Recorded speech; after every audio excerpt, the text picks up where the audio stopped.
Hi everyone, this is all about Chapter 18, which focuses on state-supported residential high schools.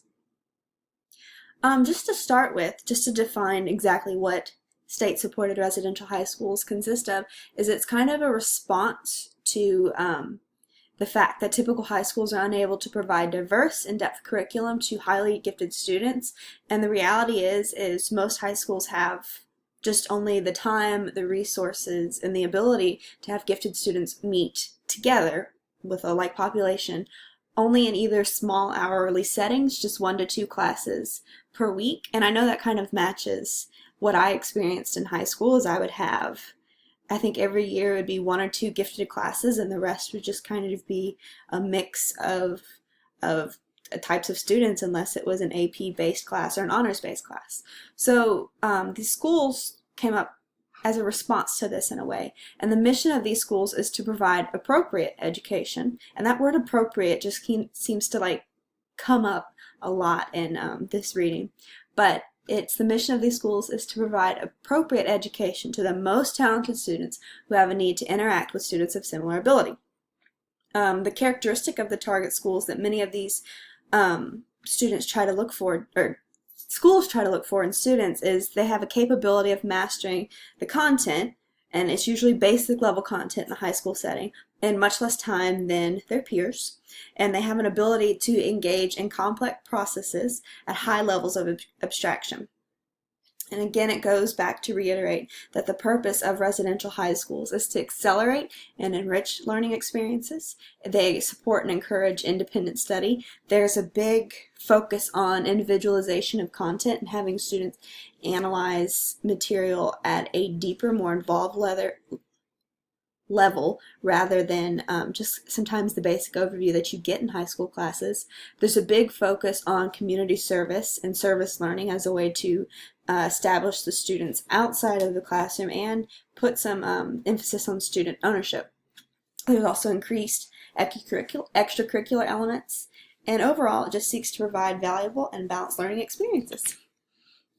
The characteristics, it all started in 1980 in North Carolina, and over time 13 states have adopted this model, and it says that it's recommended that any state with at least 300 national merit semifinalists should explore the concept.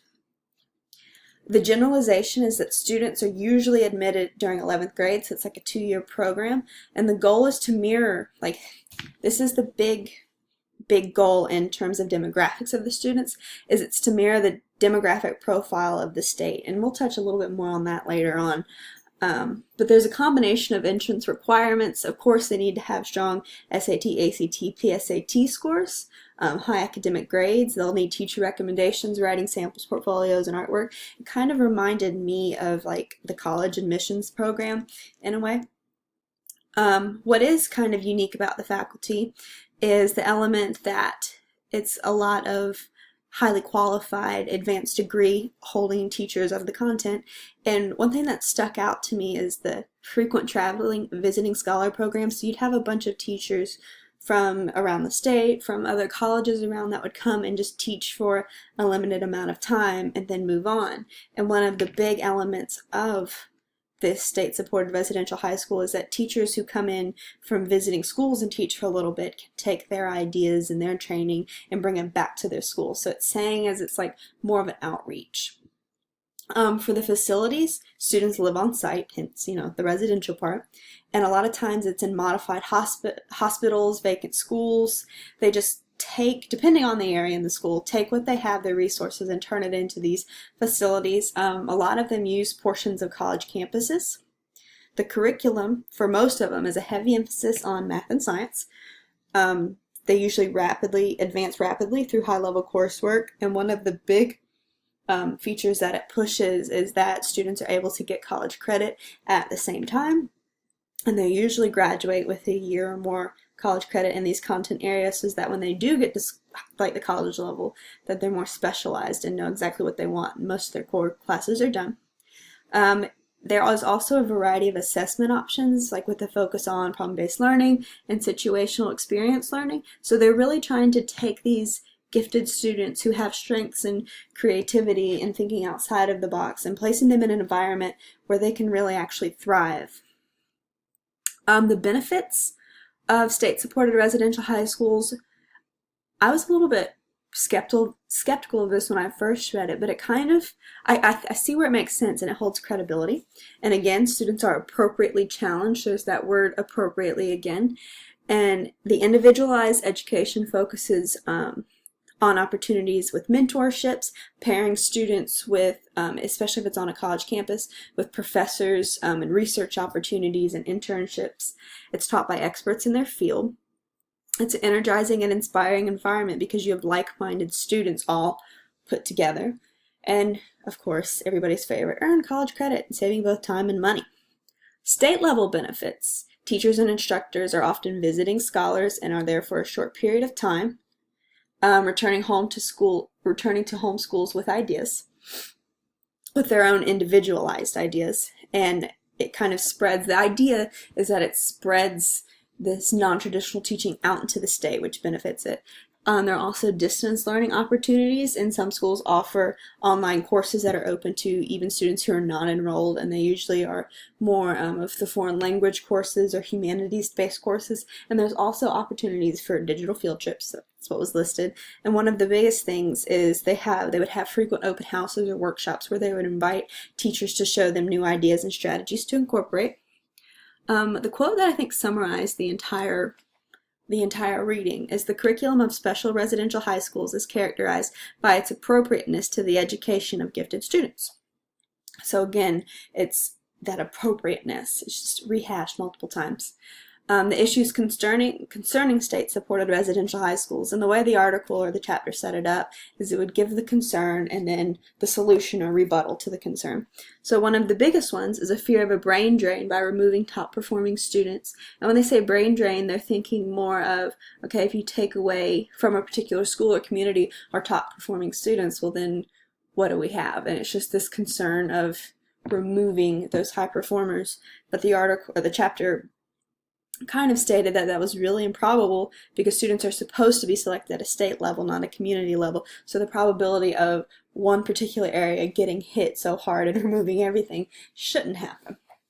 Another thing is pulling students away from home too soon. Since most of them are 2 to 3 year programs, you're taking students away and from 2 years where they're technically still at home, where there are more boundaries and structures, and you're putting them oftentimes on a college campus, which does have more freedoms. But the solution or the rebuttal is that schools have limitations and boundaries and structure, and they were really quick to say it's not college yet, they're not just freely turned away, is that the staff and the faculty have put into place boundaries and supports, and there's a focus on the whole student, not just academic. So when you're sending your kid away to this, they're supported emotionally.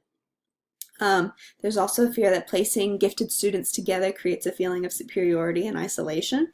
I kind of thought that was one of the things that triggered in my mind, but they said that that's the reason why they're required to complete community service and volunteer responsibilities, and that's sharing responsibility for and maintaining the school. So I kind of think that balanced pretty well.